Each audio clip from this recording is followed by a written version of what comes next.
Hi, I'm James. I'm a freelance photographer and I make videos as well for Yamaha. I've been asked to show you how to light and to record for a piano competition. And the first thing that I'd want to show you is where to put the camera. This seems to be the simplest thing, and what we're looking for here is to really do what we're doing here with Marina. We've got a 45-degree angle onto the soundboard, onto the keyboard, sorry. Not all of you will have grand pianos, and obviously some of you will have uprights. But it's important just to get that sort of angle so we can see the hands of your playing, and we'd like to see you as well, so we'd like to see your face. So once you've got that set up, and one of the things that you might have to do to get that right is to use someone else. Get someone to come in who's the same height as you and make sure that you've got the composition just perfect. So the next thing is to light the scene. We've got some daylight coming in here at the moment. We've also lit some lamps around the room, and more light is good. You can get creative with it, but really what we'd like to do is to be able to see what's going on. And I know that some people will only be able to record in the evening when they get in from work, but if you get a chance at the weekend and it's not too antisocial, to record with as much daylight as you can into the room is the cheapest source. If you don't have access to a lot of daylight where you record your piano, then another option is to use a 500-watt lamp from somewhere like Homebase. What it does is it kicks out an awful lot of light, and they're only around about £10. And for that you get an awful lot of warm, soft light, especially if you point it into a white wall.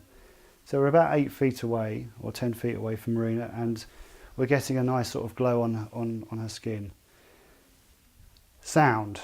Now, to record is to really make the performance. The pictures will look a lot better if the sound is good. What I'd suggest is, if you've got a camcorder that you can get close enough to the piano with its own mic, then that's going to have to do. But if you can, like with this particular model, there's a mic in, and you basically have a 3.5mm jack which can take any sort of microphone that you can get from somewhere like Maplin or somewhere that does £17 mics basically. One of the ones that we could use here is a tie clip mic. It's got the right connector on it, and it takes a small battery, and putting that somewhere near the soundboard or even on yourself, because we'd like you to talk at the beginning, is better than nothing, and it's certainly better than nothing. So but in this case what we've got here is we've got a choice of microphones. We've got a Shure 57, which, if you know someone who records audio regularly, then they're bound to have one of these. It's a dynamic mic, and it's very good for close miking, and it can take a lot of sound. What you don't want it to do is to touch the soundboard, but just hanging over there is a lovely chance to get really close to the source.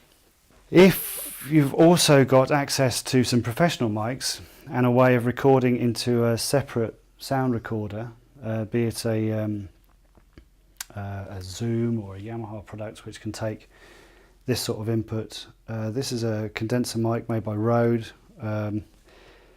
It's very good and directional at picking up the sound. We've got two of them, and we'll hear what they sound like in a little while. And also here is a PZM microphone, which is a boundary mic, which is something else you can get from Maplin. It's very good for recording omnidirectional sound, and just having it underneath the lid or on top of your piano would give you a chance to record really close to the subject. So that's it. So we're just going to get Marina to play a little bit for us, and we'll see what it sounds like.